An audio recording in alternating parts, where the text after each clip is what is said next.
Chemical control and coordinations. आज हम पढ़ेंगे केमिकल कंट्रोल के बारे में। ये हमारा लास्ट चैप्टर है। इसमें हम देखेंगे केमिकल कोऑर्डिनेशंस क्या होता है। तो इसमें सबसे पहले हम इसकी डेफिनेशंस के बारे में पढ़ेंगे। केमिकल कोऑर्डिनेशन, तो केमिकल कोऑर्डिनेशन होता है, it is a type of coordination present between cells or different organs within the body of multicellular organisms। Chemical coordination एक टाइप का कोऑर्डिनेशन होता है जो कि सेल्स और डिफरेंट ऑर्गन्स के बीच में होता है।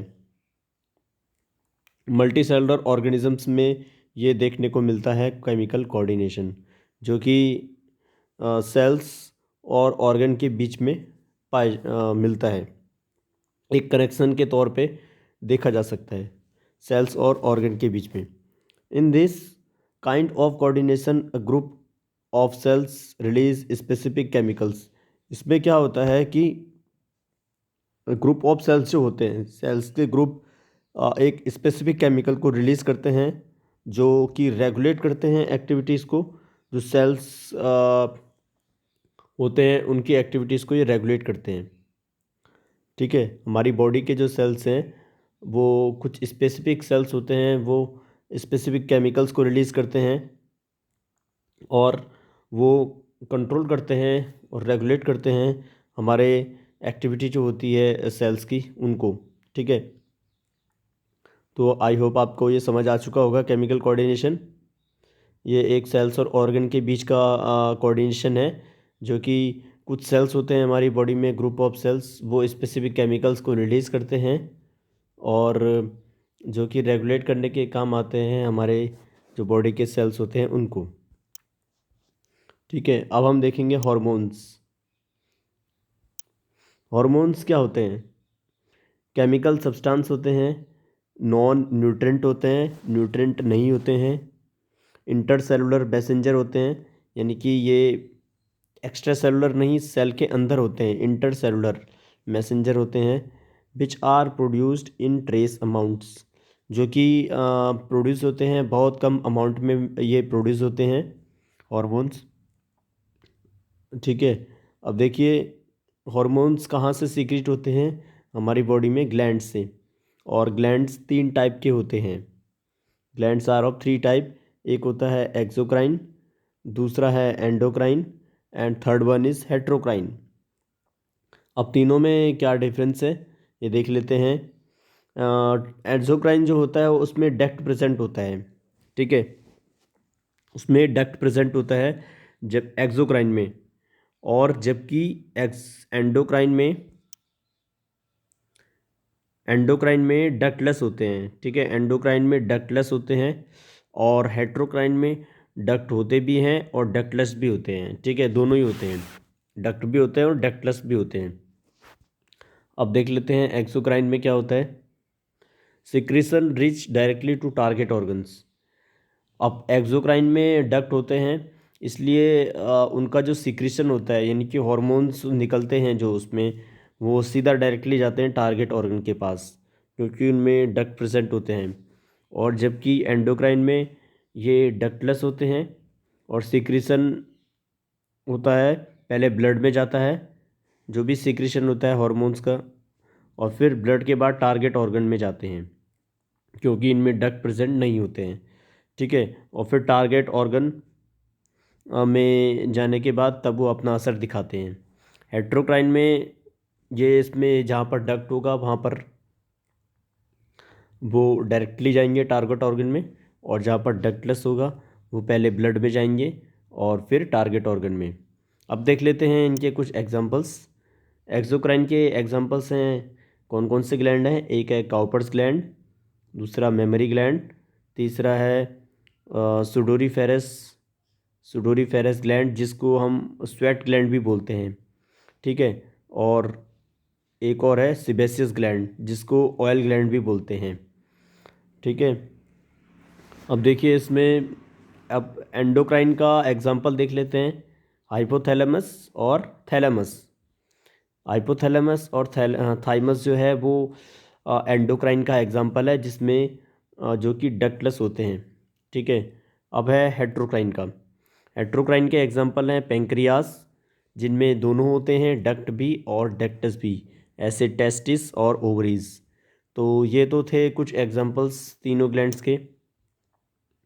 अब आगे देख लेते हैं टाइप्स ऑफ हार्मोन्स, कौन कौन से टाइप्स ऑफ हार्मोन्स देखे जाते हैं, ठीक है।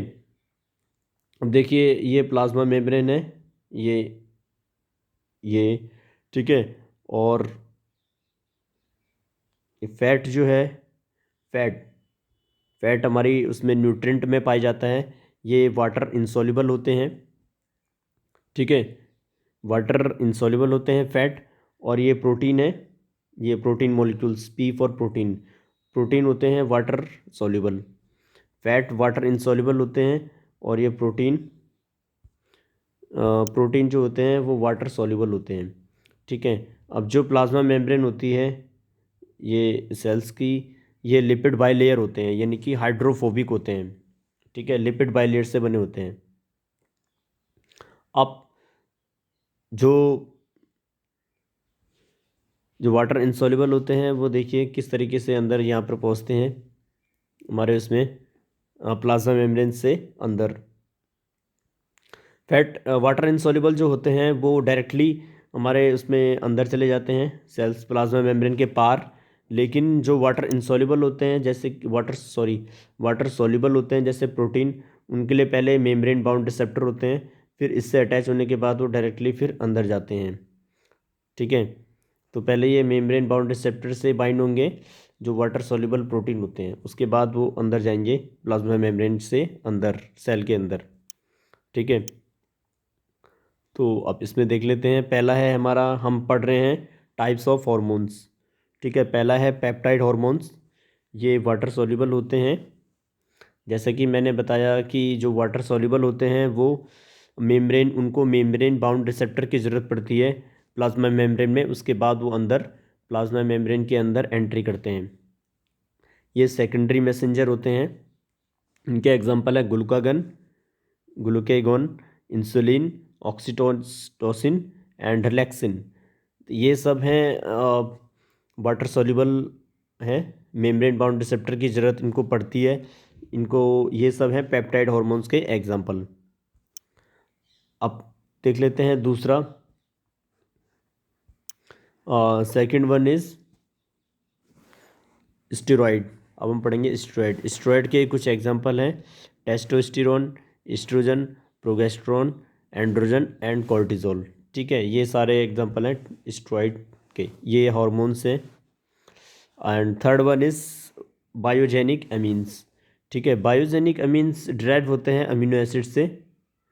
अमीनो एसिड्स आपने सुना ही होगा, अमीनो एसिड्स से ये ड्राइव होते हैं। पहला है इसका एग्जांपल टायरोसिन, और इसमें आता है, टायरोसिन में आते हैं इमरजेंसी हार्मोन्स, ठीक है। इमरजेंसी हार्मोन्स जो होते हैं टायरोसिन में आते हैं। दूसरा है थायराइड हार्मोन्स, थायराइड हार्मोन में आएंगे T3 एंड T4 हार्मोन, ठीक है। और फिर है इसमें इसमें थायराइड हार्मोन में आएगा आयोडीन, और ये फैट सॉल्युबल होते हैं, इंट्रा सेलुलर होते हैं, ठीक है। एंड इसमें ही आएगा मिलानिन। मिलानिन पिगमेंट है जो कि हमारे स्किन कलर के लिए रिस्पॉन्सिबल है। तो ये सब आएंगे हमारे बायोजेनिक एमीन्स में, ठीक है। टायरोसिन, थायराइड हार्मोन्स और थायराइड हार्मोन्स के कुछ एग्जांपल, और ये मिलानिन, ये सब आएंगे बायोजेनिक एमीन्स में। अब है ट्रिप्टोफैन। ट्रिप्टोफैन ये एसेंशियल अमीनो एसिड्स हैं, इनके एग्जांपल हैं मेलाटोनिन और सीरोटोनिन और ऑक्सिन्स, ठीक है। ये हैं एग्जांपल्स। ये ऑक्सिन्स है प्लांट हार्मोन्स की ग्रोथ के लिए रिस्पॉन्सिबल है, प्लांट ग्रोथ के लिए रिस्पॉन्सिबल है ये हार्मोन ऑक्सिन्स, ठीक है। ये सब हैं ट्रिप्टोफैन जो कि एसेंशियल अमीनो एसिड्स हैं। अब है ग्लाइकोप्रोटीन, ठीक है। 4 टाइप का है ग्लाइकोप्रोटीन, ये हमने सेकंड टाइप, थर्ड टाइप और ये 4 टाइप है, ठीक है। 4 टाइप में आएगा ग्लाइकोप्रोटीन। इस ग्लाइको का मतलब होता है कार्बोहाइड्रेट और प्रोटीन का मतलब होता है प्रोटीन।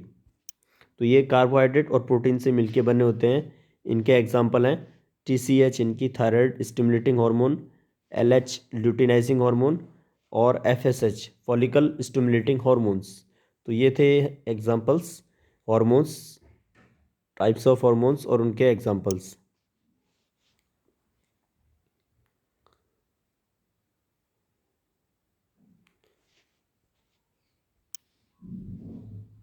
तो आज के इस टॉपिक्स में इतना ही। आई होप कि आपको समझ आ चुका होगा।